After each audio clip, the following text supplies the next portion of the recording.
আজকে আমি আপনাদের সাথে শেয়ার করব পেঁপের নাস্তা। তো আপনারা অবশ্যই বাসায় ট্রাই করবেন। ফার্স্ট হচ্ছে আমি একটা পেঁপে নিয়ে নিয়েছি। পেঁপেটা হচ্ছে আমি ভালো করে একটু ছিলে নিচ্ছি। এই তো আমার ছিলা শেষ হয়ে গিয়েছে। এবার হচ্ছে আমি পেঁপেটা একটু কেটে নেব। কেটে হচ্ছে ছোট ছোট ভাগ করে নেব। ফার্স্ট হচ্ছে আমি ভেতরে যে পেঁপের বিচি আছে সেগুলো ফেলে দেবো, তারপর ছোট ছোট করে ভাগ করে নেব যেন হচ্ছে আমার কাটতে সুবিধা হয় বা পরিষ্কার করতে খুব সুবিধা হয়। তো আমি একটা ছোট ছুরি নিয়ে হচ্ছে পেঁপেটা পরিষ্কার করে নিয়েছি।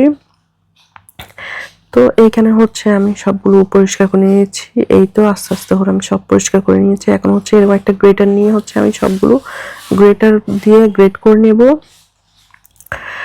তো এই তো আমি ছোটটা দিয়ে একটু ছোট ছোট সাইজের গ্রেট করতেছিলাম। এই তো এখানে তো আমি হচ্ছে একটু ফাস্ট মোশনে টাইম ল্যাপস দিয়ে করতেছিলাম। তো করতে করতে হচ্ছে আমার হাতে আঙ্গুলটা একটু কেটে গিয়েছে সামান্য, কারণ এত জলদি জলদি করতেছিলাম আমি। আর হচ্ছে আর ওই যে ব্লেডগুলো অনেক বেশি ধার ছিল, তার কারণ হচ্ছে কেটে গিয়েছে। তো আমার হাজবেন্ড হচ্ছে এখন বলতেছিল চলো ব্যান্ডেজ লাগাই দিই। হাজবেন্ডের হচ্ছে রাত হলে ক্ষুধা বাড়ে। এখন হচ্ছে রাত 1টা বাজে। তো আমাকে বললো যে পেঁপে নাস্তা বানাও, পেঁপে নাস্তা খাবো। তো এই তো হচ্ছে আমাকে ব্যান্ডেজ লাগিয়ে দিচ্ছে আমার হাজবেন্ড এখন। তো ব্যান্ডেজ লাগানো শেষ। এখন হচ্ছে আমি পেঁপের নাস্তাটা একটু পেঁপেটা যেটা গ্রেট করছি সেটা হচ্ছে একটু সিদ্ধ করে নেব। ফার্স্ট হচ্ছে একটু সিদ্ধ করে নিলে হচ্ছে পেঁপের নাস্তাটা একটু নরম হয়ে যাবে। তো আমি বারবার চেক করে হচ্ছে দেখতেছিলাম, প্রায় 7-8 মিনিট পর হচ্ছে এটা নরম হয়ে গিয়েছে। এখন হচ্ছে আমি আরেকটা খালি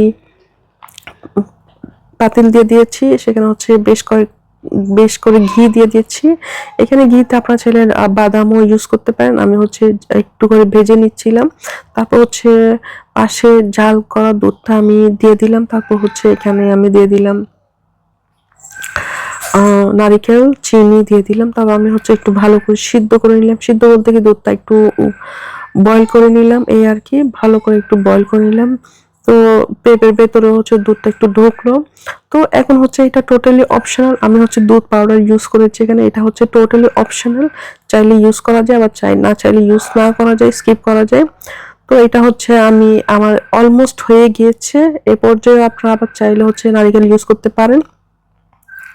তো এখানে হচ্ছে আমার পেঁপের নাস্তাটা অলরেডি অলমোস্ট হয়ে গিয়েছে। আমি হচ্ছে এখন একটু ঠান্ডা করতে দেবো। আমি হচ্ছে গরম গরম একটু ঠান্ডা করে তারপর হচ্ছে একটু ফ্রিজে রেখে দিয়েছি আরো ঠান্ডা হওয়ার জন্য।